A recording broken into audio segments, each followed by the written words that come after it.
All right, welcome to episode 3. Today we're going to talk about adverbs. Now, so when I started learning Japanese, there were a handful of common adverbs that I used quite often, like totemo, mecca, cho. Of course, there's a ton of other adverbs for amount that I could be using. But so there would be words that I understand if I hear them, but they just aren't part of my vocabulary. So like kanari, kekko, or hotondo.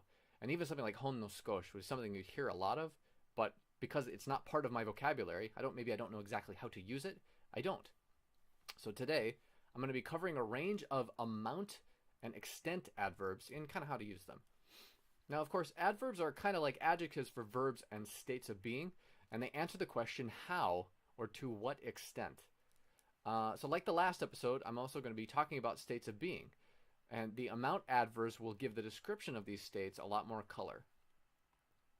So for example, let's take the word hungry. This is my hungry continuum. So maybe up here, so start down here. So maybe down here I'm just going to have like, I just ate. I just ate, right? So I'm not hungry at all. And then maybe up here is, I'm so hungry I'm going to starve. And soon die. Let's see. And here's kind of the range of adverbs I can use with hungry to show you something. So, of course, if I just said, I'm hungry, I might be somewhere around here. Oh, I'm hungry, right? But I might say, I'm very hungry, which might be somewhere up here. I'm very hungry. I can also be, oh, I'm pretty hungry, which is anywhere from just regular old hungry down to here. Let's say this is pretty. And I can also be, oh, I'm extremely hungry. When was the last time you ate? Oh, maybe about 10 hours ago. I'm extremely hungry. Let's pick a color that works here.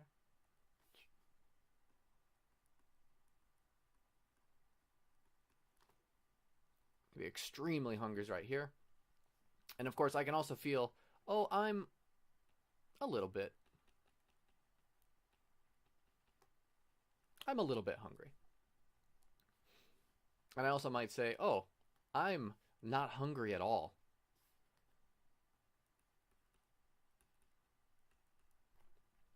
Or, I'm not hungry at all. I'm not at all hungry. And so between this range of extremely, very, pretty, a little bit, not at all, this will give the listener something to kind of latch onto when I say I'm hungry. So how about something maybe that's not necessarily a state? What do I have, like a door? Pick a color I like here. So I have this little door here, and it's open. I can't draw.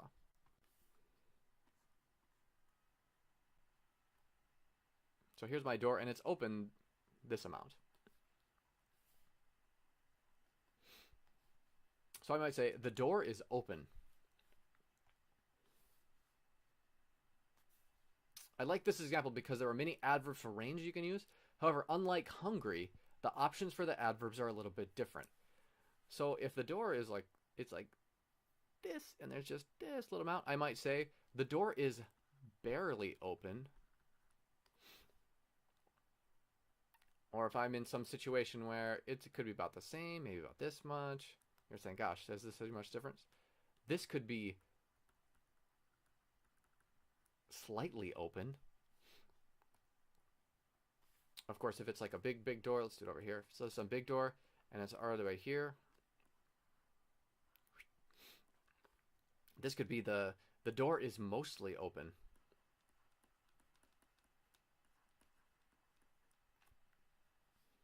Of course, I live in Japan, so I end up with like one of these sliding doors.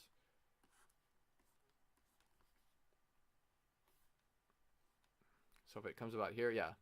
So because of this gap here between this wall and this wall, this would be mostly as well. Of course, if it's all the way open, again, like I said, kind of like Japan doors here, this door here. If this sliding door is, oops, pick a color. If this sliding door is all the way open on this side, this door could be completely open. Okay. So next, let's say like if you're using an ing verb, so some verb that ends in ing, you can put the adverb before it, so it can be like here, or you can put the adverb after it. They have the exact same meaning. Of course, some situations the adverb may sound like it needs to go before or after. So really listen to a lot of different examples that people might use and then copy which ones that they use. So here are some examples for a range of adverbs for speed. So we're going to use the verb walking. So you can be walking in a couple different ways. You can be walking quickly. You could be walking slowly. You could be walking carefully, among others. So maybe I would say like, he was walking quickly because he didn't want to be late. Or he was walking slowly, looking up at the mountains. You could be walking carefully, not to step on the flowers. And of course, these work the other way as well. He was quickly walking. He was slowly walking. He was carefully walking.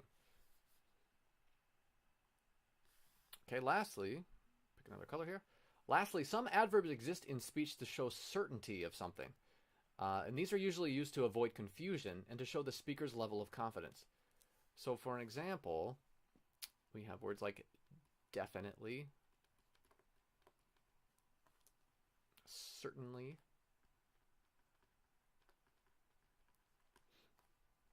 absolutely.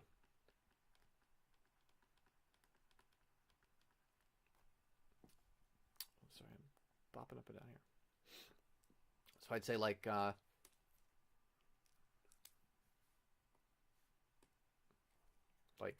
I'm definitely ready for summer to start. Like definitely is 100% yes. I'm certainly the biggest, it's certainly the biggest boat I've ever ridden on. So it's certainly, I know it to be 100% true that this is the biggest boat I've ever been on. Or like, hey, do you want to go to the park? Oh, I absolutely do. Absolutely. There's no question. The answer is yes. And because they can be used this way in responses, definitely, where are we at here? Definitely and absolutely can answer any question to mean yes 100%. So someone might say, oh, did you like that movie? And I can say, absolutely. Or, oh, okay, hey, let's see each other again soon. Definitely. Of course, there's many, many more, but here are just some examples that I wanted to give you. I will say, please use adverbs a lot. They're very, very natural, and they give your English a lot of color. So thank you again for watching. Like always, the script is in the description below. And if you have any questions, leave something down in the comments, and I'll have time to respond. I will.